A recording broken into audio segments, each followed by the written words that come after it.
qu'il faut retenir d'abord, c'est que ces deux forces majoritaires en Espagne qui tenaient cet échiquier politique, eh bien, perdent des points. Ça veut dire que tout est ouvert, tout est rebattu, que Podemos n'est pas qu'un feu de paille. Tout à fait, oui. Alors, ce qui se passe, c'est qu'on a un mouvement de fond, donc qui vient bien évidemment depuis la crise économique de 2008, et ce à quoi l'on assiste aujourd'hui, en fait, c'est à la création de nouvelles alternatives politiques, puisqu'on a Podemos, mais on a aussi un nouveau petit parti de centre-droit, libéral, qui s'appelle Citoyen, par exemple. Et en fait, on a une crise des grands partis traditionnels, le Parti socialiste et le Parti conservateur, qui à eux deux atteignent seulement 50% des voix. Et à l'inverse, on a l'émergence donc de nouvelles alternatives, avec notamment les victoires historiques à Madrid et à Barcelone. Alors à Madrid, de Podemos, ce parti créé par Pablo Iglesias il y a un an, qui avait été la surprise des élections européennes.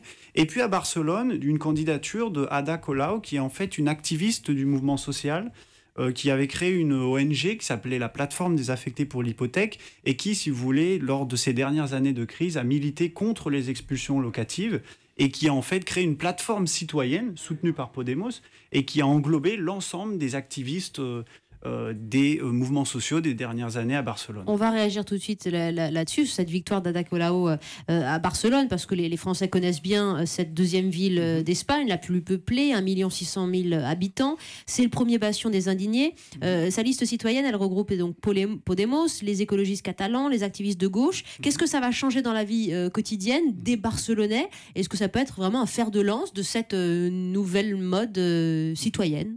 Alors, tout d'abord, ce qu'il faut dire, c'est que ce que l'on assiste surtout, c'est, comme je l'ai dit, un affaiblissement des grands partis. Donc, on va avoir une nouvelle situation où les grands partis vont être obligés de mettre en place des pactes électoraux. Alors, à Barcelone, par exemple, Ada Colau ne va pas pouvoir gouverner tout seul. Elle va devoir s'allier, peut-être, certainement, avec le Parti socialiste ou d'autres partis. Oui. Donc, on va avoir des coalitions.